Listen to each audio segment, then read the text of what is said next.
नमस्कार किसान साथियों, आज की वीडियो में हम बात करेंगे कि मटर की फसल का जो उत्पादन है वो हम कैसे लें, मटर हमें कब लगाना चाहिए और एक एकड़ से मटर से हम कितना उत्पादन ले सकते हैं, कितना पैसा कमा सकते हैं और मटर की खेती हम कैसे करें। मटर की खेती करने के लिए हमें कौन कौन सी चीज़ों का ध्यान रखना है और प्राकृतिक खेती करते हुए मटर की फसल को कैसे ले सकते हैं और कैसे हम कम लागत में अधिक उत्पादन कमाएं। तो इन सारे टॉपिक पर आज की इस वीडियो में बात होने वाली है, तो आप वीडियो को बिल्कुल भी स्किप ना करें, वीडियो को पूरा देखें और चैनल पर नए हो और अभी तक चैनल को सब्सक्राइब ना किया हो तो भैया चैनल को सब्सक्राइब कर लें, घंटी वाले आइकन को दबा दें, जिससे कि आपको फैक्ट और सही और सटीक जानकारी मिलती रहे और उनका लाभ आप लेते रहें। तो मैं हूं निखिल रजक, स्वागत करता हूं आपका आपके पसंदीदा यूट्यूब चैनल खेत किसान और गाँव में।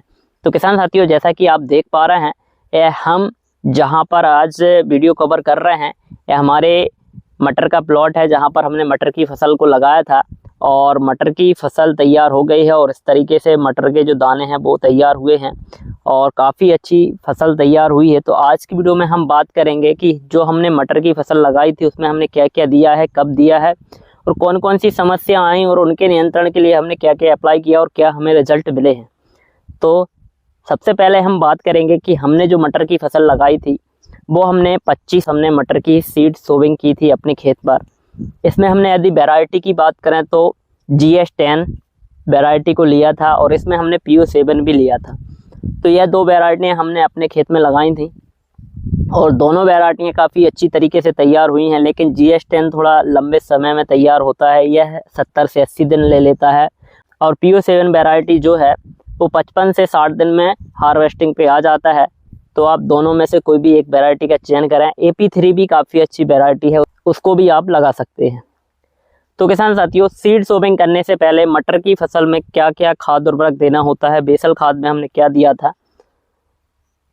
तो हमने अपने खेत में 3 से 4 ट्राली कंपोस्ट खाद डाला था, जिसको हमने घर पर कंपोस्ट किया था। वो कंपोस्ट खाद जीवाणुओं द्वारा कंपोस्ट किया हुआ खाद डाला था 3 से 4 ट्राली और उसी के साथ हमने इसमें 1 क्विंटल रॉक फॉस्फेट और 1 क्विंटल जिप्सम ये भी प्रयोग किया था और इसको हमने बेसल खाद में प्रयोग किया था।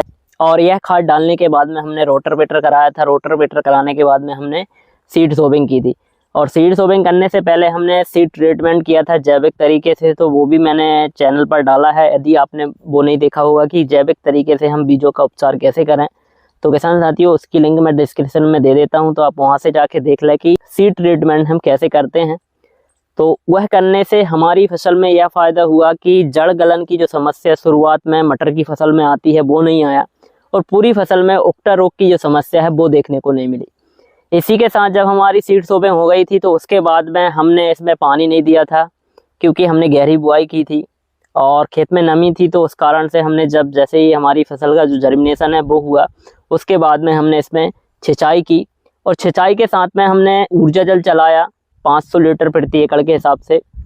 और किसान साथियों, ऊर्जा जल चलाने के बाद में हमने इसमें जीवाणु जल, अणु जल और जैव रसायन यह चीज़ें हमने दूसरे पानी में दी। 200 लीटर करके हमने ये भी दिया था और जैव रसायन हमने अपने से 1 एकड़ मटर की फसल में 30 लीटर दे दिया है ज़मीन से और 5 लीटर हमने इसमें स्प्रे में प्रयोग किया था।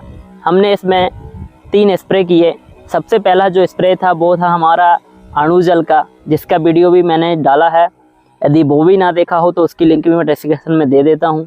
दूसरा स्प्रे हमने जो अपनी फसल में किया था वो हमने बायोलॉजिकल इंसेक्टिसाइड और फंगिसाइड का किया था, जिसमें कि ट्राइकोडर्मा, सूडोमोनास और बेटारेजियम, एनासोप्ली, बिवेरिया बेसियाना यह चीज़ें थी जो बायोलॉजिकल तरीके से मित्र फंगस वायरस जो होते हैं हमारे, उनका प्रयोग किया, जिससे कि वो बायोलॉजिकल तरीके से, प्राकृतिक तरीके से हमारी फसल में आने वाले कीटों का नियंत्रण करते हैं। तो हमने जो दूसरा स्प्रे किया था वो बायोलॉजिकल इंसेक्टिसाइड, फंगिसाइड का था, जैसे कि ट्राइकोडर्मा, सूडोमोनास, मेटारेजियम, बिवेरिया बेसियाना, इनका स्प्रे किया हमने। इससे हमारी फसल में कीटों का जो अटैक है वो नहीं हुआ, ना इल्ली आई, ना कोई पाउडरी मिल्ड्यू आया, ना डाउनी मिल्ड्यू आया, या ना फिर मटर की फसल में उकटा या फंगस की कोई समस्या देखने को मिली। तो किसान साथियों, यह सारी चीज़ें हमने की। इसके बाद में हमने तीसरा स्प्रे जो लिया था वो अणु जल का लिया था, जिसमें कि जैव रसायन, भस्म रसायन और इसी में हमने सड़रस मिला के स्प्रे किया था, जिससे कि फ्लावरिंग की जो स्टेज थी उस समय हमने यह स्प्रे किया तो फ्लावर अच्छे से आए, फ्लावर अच्छे से सेट हुए और फल अच्छे से बने और फल की साइज अच्छी आई और दाने में जो भराव है वो आप देख सकते हैं।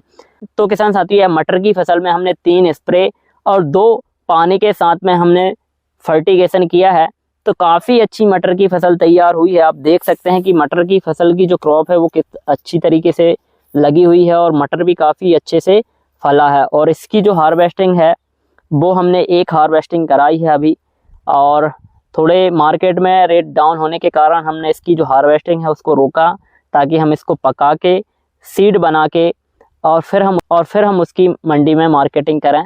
तो इस तरीके से हमने यह फसल तैयार की है। इसमें लागत की बात करें तो 1 एकड़ में हमारी जो लागत आई है वो सीड की आई है। बाकी जो फार्मूले हैं वो हमने घर पे तैयार कर लिए थे। और किसान साथियों, इसमें हमारा कोई इंसेक्टिसाइड या फंगीसाइड या रासायनिक खाद उर्वरक नहीं लगा है। काफ़ी अच्छी तरीके से तैयार हुई मटर की फसल है। इसके मैंने डिटेल्स वीडियो चैनल पर डाले हैं, यदि आपने ना देखे हों तो आप उनको देख लें। एक बार मैं आपको पूरा खेत दिखा देता हूं और फ्रूटिंग किस तरीके से हुए है वो भी देख लें। जैसा कि आप वीडियो में देख पा रहे हैं, यह किस तरीके से फ्रूटिंग हुई है, काफ़ी अच्छी तरीके से फ्रूटिंग है।